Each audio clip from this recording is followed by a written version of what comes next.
সবসময় তো কিছু না কিছু আপনাদের সাথে শেয়ার করি। আজকে কি শেয়ার করব বলেন তো? অনেকেই খায় না সেই একটা জিনিস, আর সেটা হচ্ছে উস্তার তরকারি। তো আমি তো উস্তার তরকারি বলি, অনেকে বলে করলার তরকারি। তো আজকে হচ্ছে করলা দিয়ে ঝোল করব, আর এই ঝোলটা কিন্তু আমার হাজব্যান্ড অনেক অনেক পছন্দ করে, আমার শ্বশুরবাড়ির সবাই অনেক পছন্দ করে। আর এই ঝোলটাই কিন্তু আমি আমার শ্বশুরবাড়িতে এসেই খাওয়াটা শিখেছি, কারণ এরকম করে উস্তা দিয়ে ঝোল খায় না। তো যাই হোক, এখানে আমি অনেকগুলো উস্তা কেটে নিয়েছি, আমরা কিন্তু উস্তাই বলি। তো এখানে আলু লাগবে সাথে, আর উস্তা। তো আলুও নিয়েছি চিকন করে কেটে। তো এখানে কিন্তু ছোট সাইজের যে উস্তাগুলো আছে সেগুলো আসলে বেশি ভালো লাগে খেতে, মাছ দিয়ে ঝোল করে। তো উস্তার সাথে আমি এখানে নিয়েছি মাছ খুব বড়গুলো ভালো লাগে না, ছোট ছোট মাছ হলে ভালো লাগে।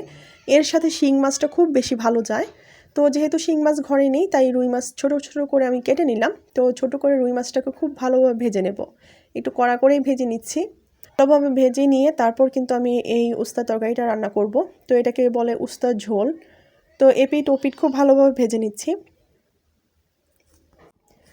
তো মাছটাকে খুব ভালোভাবে ভেজে নেওয়ার পর তারপর কিন্তু আমি রান্নাটা বসিয়ে দেব। অনেকেই আছে একটু কম ভাজা খান, কোনো সমস্যা নেই, কম ভাজা করেও কিন্তু এটা রান্না করতে পারেন। আবার অনেকে আছে মাছ ভাজাই খায় না, তারা কিন্তু কষিয়ে তারপরে কিন্তু এই ঝোলটা রান্না করতে পারেন মাছ কষানোতে দিয়ে। তো যাই হোক, যেভাবে চান সেভাবেই রান্না করতে পারেন, কিন্তু ঝোলটা গরমের দিন খুবই ভালো লাগে। এই রান্নাটা আমি রান্না করেছি আরও মোটামুটি অনেক দিন আগে, ভিডিওটা রয়ে গিয়েছিল, আমি আসলে শেয়ার করতে পারিনি, যেটা এখন শেয়ার করছি। তো এই হচ্ছে। তো এখন আমি এখানে কিন্তু এখানকার ফার্স্টের ভিডিওটা কেটে গেছে। তো আমি সব মশলা দিয়ে তারপর আলুটাকে খুব ভালোভাবে কষিয়ে নিয়েছি। তো আলুটাকে কষিয়ে নেওয়ার পর কিন্তু এখানে ঝোল দিয়ে দিচ্ছি, যে কতটুকু ঝোলের পানি দিব।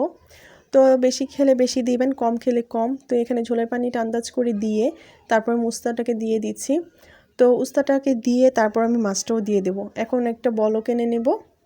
বলক এসে পড়লেই কিন্তু, যখন উস্তাটা একটু সিদ্ধ হয়ে যাবে, তখনই কিন্তু ধনেপাতা সব কিছু দিয়ে কাঁচামরিচ দিয়ে যাই আছে সেগুলো দিয়ে নামিয়ে নিতে হবে।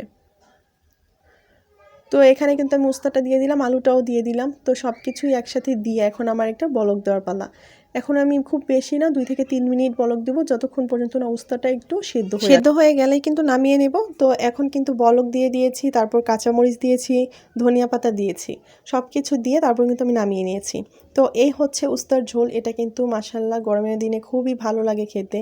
তো আপনারা কিন্তু ট্রাই করতে পারেন, এটা কিন্তু খুবই আসলে শরীরের জন্যও ভালো, যেহেতু ঝোল জাতীয় খাবার। আর গরমের দিন কিন্তু একটু ঝোল জাতীয় খাবারই খেতে হয়। তো অনেক অনেক ভালো থাকবেন। আল্লাহ হাফেজ।